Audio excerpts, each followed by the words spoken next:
Salut à tous, c'est WWFan, on se retrouve pour une nouvelle vidéo. C'est les résultats de WWE NXT du 7 octobre 2020. Donc les commentateurs sont Vic Joseph, Beth Phoenix et Wade Barrett. Ce soir c'est WWE NXT. Le show jaune démarre sur une vidéo pour présenter le Capitol Wrestling Center et NXT TakeOver 31 qui avait lieu dimanche dernier. On apprend que Ciampa contre Kushida va commencer maintenant après un clash dans les coulisses avant le show. Donc c'est un match simple. Tommaso Ciampa contre Kushida. À la fin du combat, Kushida attrape les deux bras de Ciampa et le frappe dans le dos. Kushida enchaîne avec son armbar. Ciampa résiste, mais Velveteen Dream arrive et se lance du coin, mais il frappe Ciampa par erreur, tandis que Kushida l'évite. Donc le gagnant est Tommaso Ciampa par disqualification. Après le combat, Kushida sort le Dream du ring et se lance en sauce sur Dream. Dream prend la fuite par la foule. De retour suite à la pause, Ember Moon est sur le ring. Moon dit qu'elle était surprise qu'on la laisse parler au micro. Ça fait longtemps qu'elle était en isolation depuis 14 mois et de retour et beaucoup de choses ont changé. Elle a pris sa moto, elle a conduit pendant des kilomètres, elle a vu clair, elle a trouvé la vraie Ember Moon. Plus personne ne va passer devant elle, plus personne ne va lui dire quoi faire, car elle est Ember Moon. Une chose n'a pas changé, c'est que maman veut de l'or. La musique d'Ayu Shirai commence et la championne arrive sur le ring. La musique d'Ayo Shirai commence et la championne arrive sur le ring. Shirai allait parler, mais Rhea Ripley arrive sur la scène. Ripley dit qu'elle aime la nouvelle attitude de Moon. Raquel Gonzalez et Dakota Kai arrivent sur la scène pour frapper Ripley dans le dos. Moon quitte le ring pour aller aider Ripley et les arbitres arrivent pour séparer tout le monde. William Regal arrive et dit qu'elle semble vouloir se battre, alors elles vont s'affronter dans un combat par équipe dans le main event ce soir. Dans une vidéo tournée plus tôt aujourd'hui, Drake Maverick arrive et on lui demande où il était avec Killian Dane. Maverick dit que comme n'importe quelle équipe, il discutait stratégie et de prise. Killian Dane arrive et lui demande ce qu'il fait. Et ils ne sont pas une équipe, ils ne sont pas amis. Maverick dit qu'ils peuvent discuter au téléphone. Dane dit qu'il n'a pas son numéro. Maverick dit qu'il l'aurait avisé que les deux vont affronter Everrise ce soir car elles sont une équipe. De retour en coulisses, on demande à Yoshirai ses commentaires sur la confrontation. Shirai dit qu'Ember Moon n'est pas son problème, Ripley non plus, son titre est son problème. En coulisses, on retrouve l'indisputé des rats. Adam Cole dit que Ridge Holland n'a pas compris que si on joue avec eux, on va payer. O'Reilly dit que dimanche n'a pas été leur soirée. Strong dit que c'était la performance d'une vie. Fish approuve. Cole dit qu'il ne sait pas pourquoi Holland a agi ainsi. Mais il a brisé ses côtes. Holland est un homme mort et c'est indiscutable. Donc c'est un match par équipe. Everrise, Matt Cartel et Chase Parker contre Dirk Maverick et Killian Dane. À la fin du combat, Dane contrôle le combat mais Maverick prend le tag. Les deux discutent. Baker en profite pour faire un contre rapide mais Dane le frappe. Dane utilise Maverick pour faire une powerbomb sur Parker et le corps de Maverick fait le compte de 3. Donc les gagnants sont Dirk Maverick et Killian Dane. Après le combat, Maverick célèbre la victoire lorsqu'il se relève, mais Dane le frappe. Dane décide finalement de relever Maverick et l'amène sur son épaule en coulisses. On présente une vidéo sur Toni Storm qui explique que c'était sa première pause en carrière ces derniers mois et c'est le moment de reprendre avec des nouveaux buts et de nouveaux adversaires. Elle avait besoin de changement et c'est une nouvelle Toni Storm jamais vue.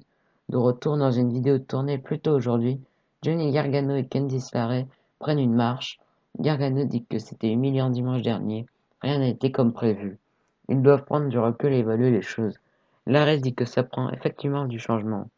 Ils arrivent à leur maison et une télé venant d'Indy Hartwell est sur leur balcon. Gargano est heureux d'avoir une télé gratuite. Donc c'est un match simple.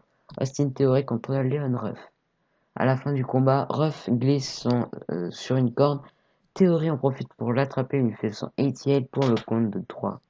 Donc le gagnant est Austin Theory. Après le combat, Theory dit que c'est ce qui arrive lorsqu'il a le temps de se préparer. Adam Cole l'a eu par surprise la semaine dernière. Il aurait aimé lui montrer pourquoi il est le futur de NXT, mais Adam Cole est blessé aux côtes. Il est le futur de NXT et personne ne peut rien y faire. La musique de Dexter Loomis commence et il arrive sur le ring. Donc c'est un match simple. Austin Theory contre Dexter Loomis. À la fin du combat, Theory veut s'échapper mais Loomis le garde sur le ring et lui applique son headlock et Theory tombe sonné. Donc après le combat, Cameron Grimes arrive directement et surprend Loomis avec son Kevin. Grimes lui dit que lorsqu'il pose une question, il faut lui répondre. En coulisses, on demande à Gonzalez et Kai pourquoi avoir attaqué Rhea Ripley. Kai dit que Ripley a mis le nez dans leur business mercredi dernier. Gonzalez dit qu'elle va s'occuper de Ripley une fois pour toutes. Kai dit qu'Amber Moon doit attendre derrière elle pour une chance au titre féminin. Elle doit le montrer ce soir dans leur match par équipe. De retour en coulisses, Cameron Grimes dit qu'il faut répondre quand il pose une question. On va réaliser qu'il ne faut pas jouer avec lui. On présente une vidéo sur le match entre Finn Balor et Kyle O'Reilly à TakeOver 31. O'Reilly explique que Balor a amené le meilleur de lui. Le médecin annonce qu'O'Reilly ne pourra pas combattre ce soir. Balor souffre d'une double fracture de la mâchoire. Il ne pourra pas parler pour quelques jours. Il aura besoin d'un repos. Balor explique qu'il a prouvé qu'il restera champion. Dans une vidéo tournée plus tôt aujourd'hui, Ray Holland arrive dans le parking et on lui demande pourquoi il a attaqué Adam Cole. Holland dit qu'on peut remercier Cole pour sa nouvelle belle voiture. De retour en coulisses, on demande à Damien Priest ses commentaires sur dimanche dernier. Priest dit que la fête d'après-show était bonne. Pour TakeOver 31, on sait que son nom va vivre pour toujours maintenant. Il a brûlé le nom de Gargano. Oui, qui sera son prochain adversaire maintenant? Si quelqu'un veut une chance, il peut l'avoir et avoir un reckoning. C'est un match simple. Ray Holland contre Danny Burch. À la fin du combat, Holland fait son brainbuster sur Burch pour le compte de 3. Donc le gagnant est Ray Holland. Après le combat, Holland met son pied sur Burch pour se moquer, mais Oney Lorcan arrive pour le chasser du ring. Holland retourne sur le ring pour attaquer Lorcan dans le dos. Les officiels arrivent pour le sortir du ring, mais Lorcan se lance en saut-suicide sur Holland. Les officiels séparent une nouvelle fois tout le monde. Chez les Gargano, Candice et Johnny Gargano regardent la télévision. Ils regardent un extrait d'Indy Hartwell qui a sauvé l'arrêt quelquefois de la Battle Royale, extrait venant d'une clé USB avec la télé en cadeau. Gargano dit qu'elle aura un grand futur.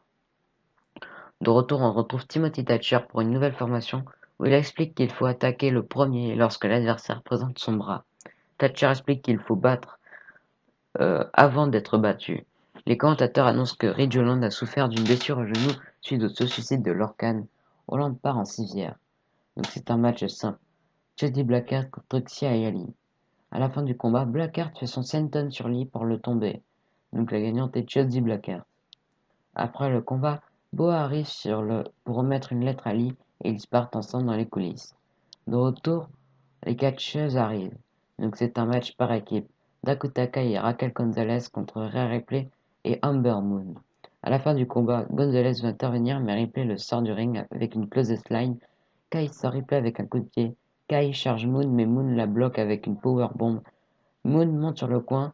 Gonzalez veut intervenir mais Ripley la repousse sur la table des commentateurs alors que Kai lui fait un coup de pied. Moon enchaîne avec son Eclipse sur Kai pour le compte de 3. Donc les gagnantes sont Rhea Ripley et Amber Moon. La chose se termine avec une célébration des gagnantes.